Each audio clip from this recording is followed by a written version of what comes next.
بسم اللہ الرحمن الرحیم۔ حدیث نمبر 77 نمبر بخاری شریف۔ ایک مرتبہ رسول اللہ صلی اللہ علیہ وسلم نے ایک ڈول سے منہ میں پانی لے کر میرے چہرے پر کلی فرمائی اور میں اس وقت 5 سال کا تھا۔ بس اللہ تعالیٰ ایسے خوش نصیب لوگ سب کو بنائے اور ہر انسان کو یہ روز قیامت اللہ تعالیٰ کی شفاعت نصیب ہو جائے حضور صلی اللہ علیہ وسلم کی مہربانی سے، اور اللہ تعالیٰ ہم سب کو یہ حدیث سمجھنے کی توفیق عطا فرمائے، آمین۔ حدیث نمبر 78۔ وہ اور ہر بن قیس بن حسن فزاری حضرت موسیٰ علیہ السلام کے ساتھی کے بارے میں جھگڑے۔ اس دوران میں ان کے پاس سے ابی بن کعب گزرے تو ابن عباس رضی اللہ تعالیٰ عنہ نے انہیں بلا لیا اور کہا کہ میں اور میرے یہ ساتھی حضرت موسیٰ علیہ السلام کے ساتھی کے بارے میں بحث کر رہے ہیں، جس سے ملنے کی حضرت موسیٰ علیہ السلام نے اللہ سے دعا کی تھی۔ کیا آپ نے رسول اللہ صلی اللہ علیہ وسلم کو کچھ ان کا ذکر فرماتے ہوئے سنا ہے؟ حضرت ابی نے کہا کہ ہاں، میں نے رسول اللہ صلی اللہ علیہ وسلم کو ان کا حال بیان فرماتے ہوئے سنا ہے۔ آپ فرما رہے تھے کہ ایک بار حضرت موسیٰ علیہ السلام بنی اسرائیل کی ایک جماعت میں تھے کہ اتنے میں ایک شخص آیا اور کہنے لگا کہ آپ جانتے ہیں کہ دنیا میں آپ سے بھی بڑھ کر کوئی عالم موجود ہے؟ حضرت موسیٰ علیہ السلام نے فرمایا کہ نہیں۔ تب اللہ تعالیٰ نے حضرت موسیٰ علیہ السلام پر وحی نازل کی کہ ہاں، ہمارا بندہ خضر علیہ السلام علم میں تم سے بڑھ کر ہے۔ تو حضرت موسیٰ علیہ السلام نے ان سے ملنے کی راہ دریافت کی۔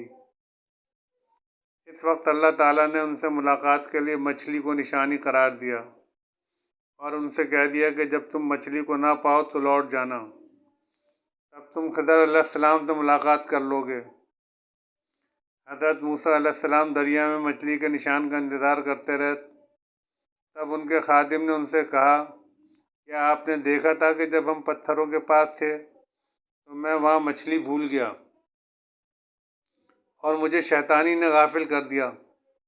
حضرت موسیٰ علیہ السلام نے کہا کہ ہم اسی مقام کے تو متلاشی تھے، یعنی ہمیں اسی مقام کی تلاش تھی۔ تب وہ اپنے قدموں کے نشانوں پر باتیں کرتے واپس لوٹے۔ وہاں حضرت خضر علیہ السلام کو انہوں نے پایا۔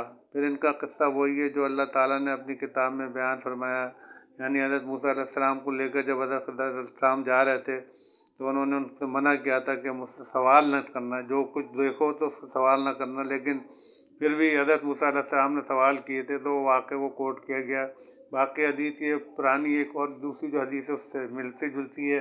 اس میں تھوڑا سا یہ ذکر ہے کہ دو لوگ آپس میں اس ملاقات کے سلسلے میں بحث کر رہے تھے۔ بس اللہ تعالیٰ ہم سب کو حدیث سمجھنے کی توفیق عطا فرمائے، آمین۔ حدیث نمبر 79 79 نمبر۔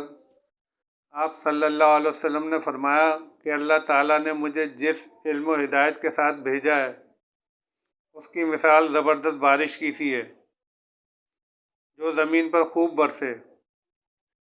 بعض زمین جو صاف ستھری ہوتی ہے وہ پانی کو پی لیتی ہے اور بہت بہت سبزہ اور گھاس اگاتی ہے، اور بعض زمین جو سخت ہوتی ہے وہ پانی کو روک لیتی ہے۔ اس سے اللہ تعالیٰ لوگوں کو فائدہ پہنچاتا ہے۔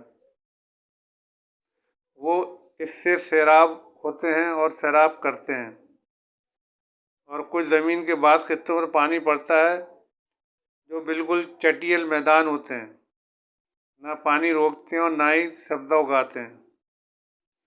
تو یہ اس شخص کی مثال ہے جو دین میں سمجھ پیدا کرے اور نفع دے۔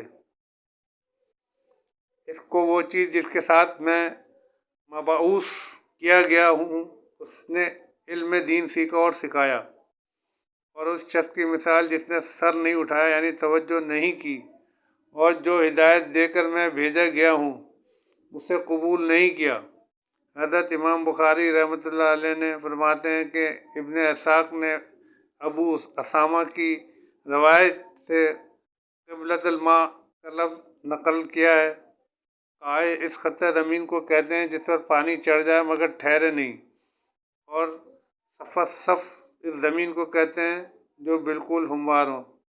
مطلب اس میں یہ بتایا کہ ہر زمین کے لیے اللہ تعالیٰ نے ایک الگ الگ انتظام کیا ہوا ہے۔